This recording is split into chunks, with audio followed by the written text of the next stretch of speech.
So, yun mga sir, meron na naman tayong tutorial. So, ito about na naman sa Halo Switch. Kasi marami pa rin naguguluhan or maraming hindi nakakakuha ng function ng bawat wire sa una kong video. So, kaya ngayon ipapakita na natin sa inyo o mas ipipin out natin or ipipinpoint natin yung bawat wiring niya kung ano yung function. So, dito kasi hindi na natin i-color code. So, ayan. So, dito sa loob ng kanyang pinaka-switch, ito. So, tanggalin natin yun. Dito sa loob ng pinaka-switch na to, makikita nyo yung bawat function ng bawat pin terminal. So, ganyan. So, i-zoom natin. Zoom natin.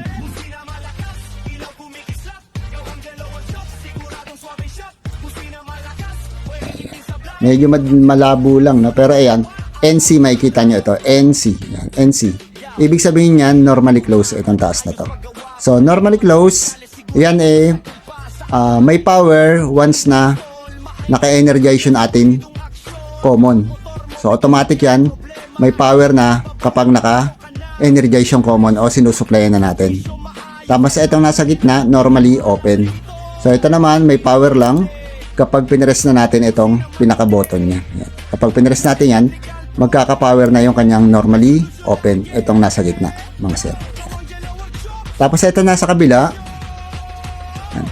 positive tsaka negative. Sa baligtaran yung positive tsaka negative. So, yun. Kung medyo nalilito kayo, titignan nyo siya, tatanggalin nyo siya dito sa pinakasakit. Ayan. Tatanggalin nyo siya rito sa pinaka-housing niya.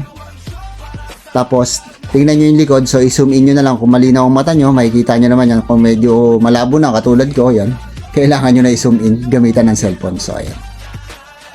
So, ibalik na natin to. Tsaka dito, hindi kayo magkakamali pag pinasok nyo. Kasi pag baligtad yan, hindi yan papasok dito sa pinaka-sakit niya. So, kapag baligtad yan, hindi papasok yan. Kaya, sakto yan.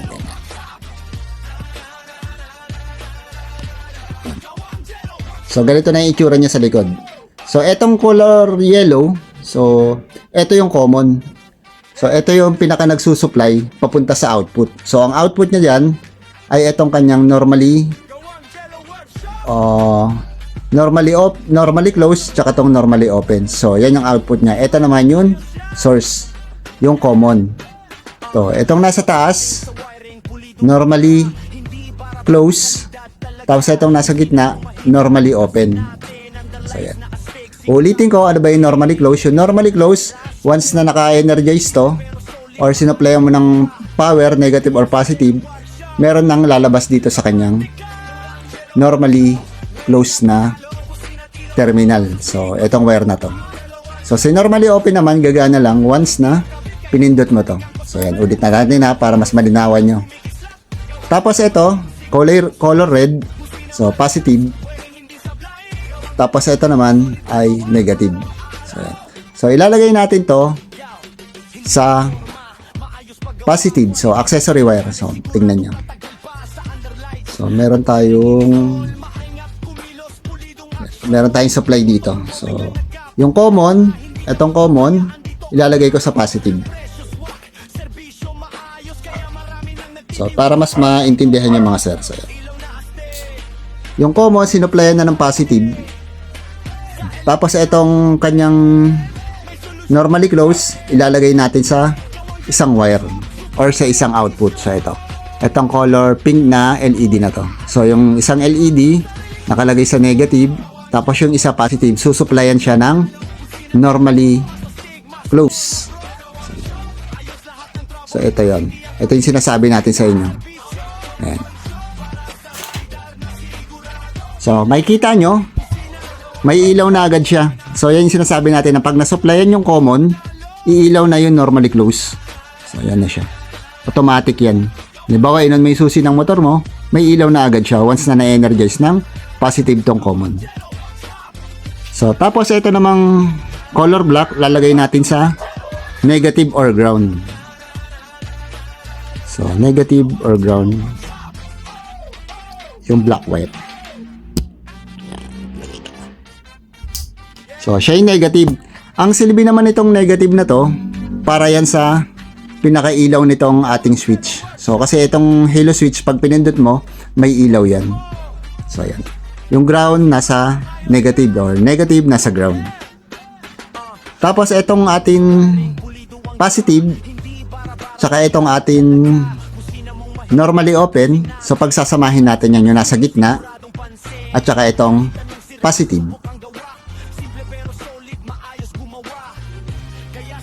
So pagsasamahin natin siya. So ito ang kadalasan na ginagamit. Itong linyang to, no? Itong normally open na to. Ito ang kadalasan ginagamit natin bilang output sa ating paggagamitan. So halimbawa ito naman yung paggagamitan natin. So kabit natin. So yung LED na to, syempre yung isang wire nasa negative, isa nasa positive. Yung susuplayan ng atin normally close. Normally open pala, sorry. Yung normally open natin, itong nasa gitna. Itong white wire, pinagsama natin yan kasama yung positive. So, bakit natin pinagsama? Hindi na natin paghihiwalayin para ito kasi positive, bakit hindi sa positive? So, kasi ang supply ng ating common ay positive. So, once na pinindot mo yung ating switch, once na pinindot mo to, masusuplayan ng positive tong atin normally open. So, pagdidikitin natin sila para pag dumalo yung positive dito, dadaloy na rin dito sa positive ng ating halo switch para umilaw to. So, once na pinindot mo yan, magkakaroon ng supply yung ating normally open. So, masusuplayan na rin yung positive ng pinaka park light nito o yung pinaka ilaw ng halo switch. So, ayan. Tingnan nyo, on natin. So, ayan. So, ito na yung naging open light, yung LED na to. So, once na in-off mo, ayan, ito pala yung sinasabi ko, no? Ayan, may ilaw siya, color white. Once na in-off mo, so, syempre, pupunta na naman siya sa normally close. So, pag pinindot mo, normally open. So, yun. So, ayan mga sir, pinakita na natin sa inyo, ha? Step by step. So, siguro naman hindi na malilito yung mga baguhan na gustong gumamit ng ganitong klaseng switch. So, sa mga veterans na kasi yung marunong mag-analyze, so, simple na lang para sa kanila to. Ngayon, sa mga baguhan, so, ayan, step by step na. Ngayon, para hindi ka na mas mahirapan, nandito na sa video yung pinaka-link kung saan mo mabibili yung ganitong halo switch. So, dito nyo nabilihin para hindi na kayo magkakamali. So, yan.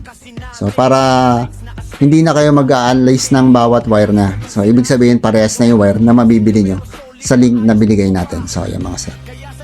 So, sana maliwanag na sa inyo kung paano gamitin yung halo switch. So, medyo mahaba, pagpasensyahan nyo na. At least, meron kayong kaalaman na natutunan.